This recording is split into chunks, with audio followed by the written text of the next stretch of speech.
कोकणातील एका लहानशा गावात समुद्राच्या लाटाशी स्पर्धा करणाऱ्या माशांच्या संख्येइतकी स्वप्न अश्विनीच्या डोळ्यात होती. तिचं बालपण फारच सुखकर नव्हतं. वडील मासेमारी करून घर चालवत. आई गावातली मोलकरणी.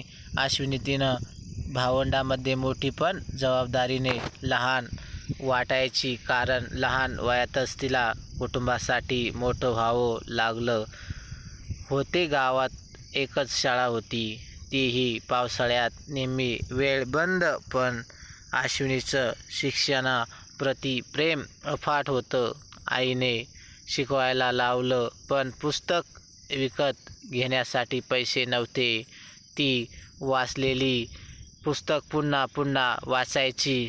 कोणाचं जुने पुस्तक मिळालं की ते तिचं खजिनाच व्हायचं. ती झाडाखाली बसून अभ्यास करायची. दिव्याऐवजी मेणबत्तीच्या उजेडात तासनतास अभ्यास करत असताना तिचं मन मात्र शहरातल्या मोठ्या कॉलेजच्या स्वप्नांनी उजळलेलं होतं. 12वीत तिनं तालुक्यात पहिलं येऊन गावाचं नाव उज्ज्वल केलं.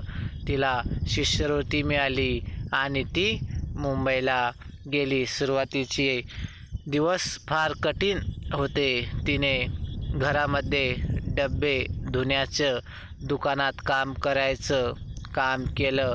दिवसाचे 8 तास कॉलेज, 4 तास नोकरी आणि उरलेला वेळ अभ्यास. पण तिचा आत्मविश्वास डगमगला नाही. तिने समाजशास्त्रात पदवी मिळवली आणि नंतर महिलांसाठी कार्य करणाऱ्या एका NGOमध्ये कामाला लागली. तिथे तिने अनेक महिलांच्या समस्या ऐकल्या.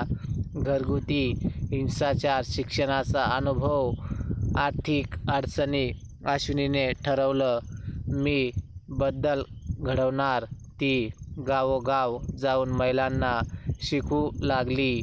त्यांनी स्वतंत्र व्यवसाय, सरकारी योजना, शिक्षण यांची माहिती देऊ लागली. हळूहळू तिच्या कामाचं कौतुक होऊ लागलं. एक दिवस तिचं अश्विनी जिल्हा गावाने एकेकाळी पुस्तकात डोकं खुपसलेली वेळी म्हटलं होतं.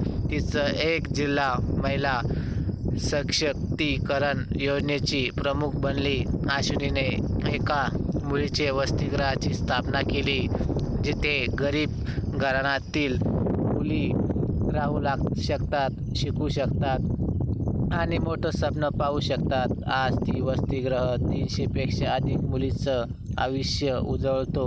तर मैत्रिणींनो आणि मित्रांनो, तुम्हाला कथा कशी वाटली कमेंट बॉक्समध्ये नक्की कळवा. आणि व्हिडिओ आवडला असेल तर लाईक आणि शेअर करा. आणि अशाच नवनवीन कथा दररोज न चुकता ऐकण्याकरिता आमच्या चॅनलला सबस्क्राईब नक्कीच करा. धन्यवाद.